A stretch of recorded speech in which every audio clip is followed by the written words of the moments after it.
చేసుకోవాలి. ఎండాకాలంలో heavy heat వేయకూడదు. ఎందుకంటే ఆల్రెడీ బయట క్లైమేట్ అనేది హీట్ ఎక్కువ ఉంటుంది. ఆ హీట్కి మీరు హెవీ హీట్ పెట్టి మీరు ఇలా వేసినారనుకోండి స్కిన్ అనేది కాలిపోతుంది. మీరు చలికాలంలో హెవీ హీట్ పెట్టినా పర్వాలేదు, ఎందుకంటే బయట క్లైమేట్ చల్లగా ఉంటుంది కాబట్టి స్కిన్ తీసుకోగలుగుతుంది. వాతావరణాన్ని బట్టి కూడా స్కిన్ అనేది రియాక్ట్ అవుతుంది.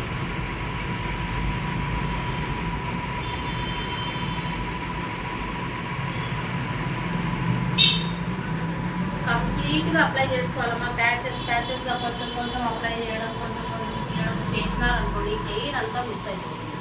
కాబట్టి ఫస్ట్ హ్యాండ్ మొత్తం కంప్లీట్గా అప్లై చేసిన తర్వాత క్లీన్ చేసేసుకోవాలి.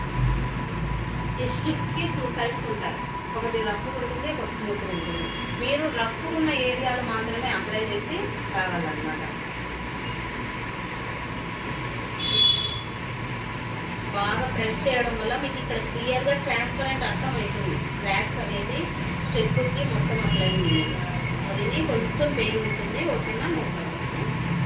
చూడండి, అట్టే టైం లాగాల, మెల్లిగా లాగినారనుకోండి పెయిన్ ఫుల్ వస్తుంది. జస్ట్